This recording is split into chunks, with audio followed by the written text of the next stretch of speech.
Set to go.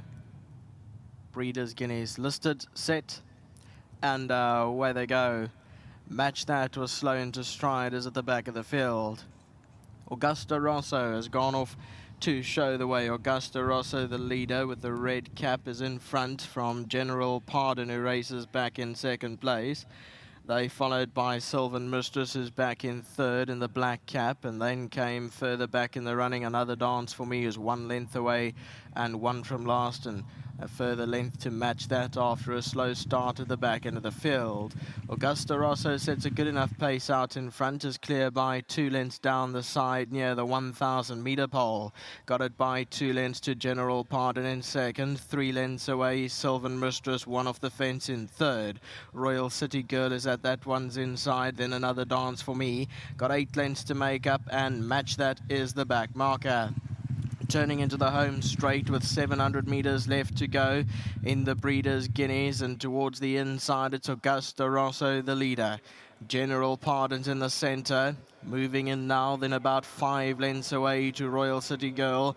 Another Dance for Me travels well in the centre. Then came Match That on the outside, starting to improve from the back. It's Augusta Rosso with 250 metres to go. General Pardon, here's Another Dance for Me, is coming home strongly down the centre of the track. Then came Royal City Girl further back, but Another Dance for Me goes past them like they're standing still and immediately clears away 5 lengths. And welcome back Another Dance for Me by 5. Augusta Rosso second, Royal City Girl. Then Match That further back was Sylvan Mistress and General Pardon. Yes, the head-on replay. She was always travelling well. Under the hands is Another Dance for Me. Richard hardly working, just gives her 1 or 2 niggles to get into it, and she cruises past them to go on and win. 1, 5, 2 and 4, the provisional result for the Breeders' Guineas. Race 5. TCO2 for the 6th race is clear. Well, she's back. She's back in absolutely no uncertain terms. Another Dance for Me has waltzed to victory this afternoon, and it has been phenomenal to watch. Very well done to Mr. Moore. Obviously fantastic to see her back to full zest. It was wonderful to watch as she takes the title and the listed Breeders' Guineas this afternoon. I know that Ollie, her groom, is going to be ecstatic to see her back in full strength. He never had any doubts. 1,500 Rand comes his way on behalf of World Sports Betting, and I've got Godfrey on hand to collect on his behalf. But not just World Sports Betting this time round, because it is a listed race. So Godfrey's going to hand this over to Gail as she steps in also to present some wonderful initiatives on behalf of EPOL, who sponsor a winning groom extra for the listed races. We really thank them, and of course a little bit extra as well from For Racing and Fairview Racecourse for the winning groom. Godfrey, thank you very much. Richard standing by, he is all smiles, and I think everyone involved in her is all smiles. Obviously that last run was not hers, but when a horse has been ill, there's always those questions, no matter what she's showing you back home, is she back to full strength? My gosh, she is. No, look, we can go way back, even when she ran in Durban, in that 1400 Group 2. I was very nervous because she has a temperament. Yeah. She's quite feisty and full of heat, and good news is she took the travelling well and she won that race, even though she was very green and ran off the course with me that day. Then she went to Cape Town. She didn't travel well. She got to the other side and you could see she wasn't herself. She's normally on fire, and she walked around in the parading like a lamb, and I had my concerns. So she never really took the bridle that day, and she didn't finish off a race like you could see today, what she's very capable of. And the boss and Mr. Moore obviously had a good chat about it, gave her all the time in the world to recover, even though we missed some good time with her, but it was the right thing to do.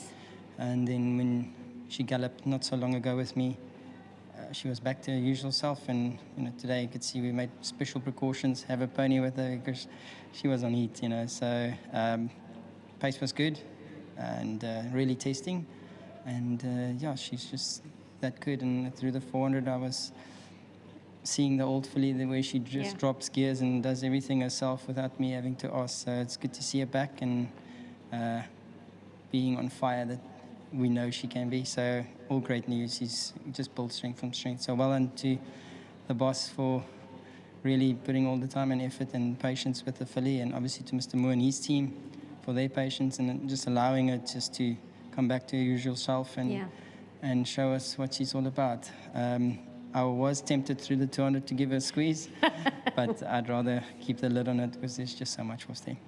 That is fantastic to hear. And a big thank you to you earlier in the day. Neil said possible banker. You said absolutely. Yeah, and here she is. Yeah, she's so high rated. She deserves a rating. She's a machine. Well done to everybody, to Mr. Mooney's team, to the boss, to the guys behind the scenes, to Kola Jacobs. He rides her. Yeah. I know this filly can be a She's bit of an hard work, animal. yeah. So well done to him with his patient hands and your steady mind. Yeah. So well done team. And then obviously to my sponsors at Richmond. Of course, and before you run, a beautiful trophy from Gail to mark the winning of the listed Breeders' Guineas. Congratulations. Thank you, and also to the sponsors of the race. Thank you very much. Brilliant. Alan's standing by, going to come in and join us. I think the first thing he wants to do is a big and just breathe out, because yes, on paper it's all so easy, but the truth is out there on course, and great to see she's brought it today. Yeah, there were a lot of people that had written her off. She's only been beaten once.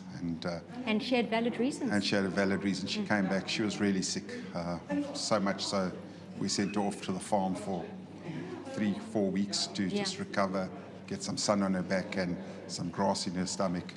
And, you know, you got to thank Mr. Moore and Adrian when we came back. I know we were all despondent. We expected a lot more from her. And, you know, she just showed she wasn't herself. And hats off to them. They let me do. I set out a plan and I said, well, let's work backwards. We'll start with the fillies guineas here and let's give her all the time she needs. And she's just, you know, blossomed. She enjoyed herself at Ascot Stud for a couple of weeks. And when she came back into training, she just started strengthening. And I'd say the last 3 weeks she turned the corner. And so I'm really pleased. I'm glad she's back. It's always nice to train a filly like this. Typical master of my fate filly, so she is a little bit hot, and Richard handled her well, but there was no question about it when he asked her. It was game over, so very well done to everybody concerned. Mr. Moore, Adrian, thank you for the trust and for letting me plan the path for her. Well, they definitely are reaping the rewards this afternoon. Gail's got the 2 trophies on hand. The trophy for yourself, Alan, as winning trainer, and trophy, of course, for Mr. Moore to commemorate the win. I'm sure he'll be ecstatic with that. Well done. Thank you very much, and once again, well done to everybody, Fontaine, who bred her as well. Congratulations. Well done. Many people to be congratulated. Of course, the breeders, Fontaine stud, Mr. Moore, the owner, who's given Alan free rein to bring her back to full health. Richard on a fantastic ride, Ascot, for having her over that period for her to recover. Alan, of course, being the trainer, and everyone behind the scenes, from staff, Kola riding her groom, Ollie. Yeah, they're going to be really, really happy to see her back on track. So many words come to mind: decisive, emphatic, dominant. Whatever the case is, she has romped to victory this afternoon.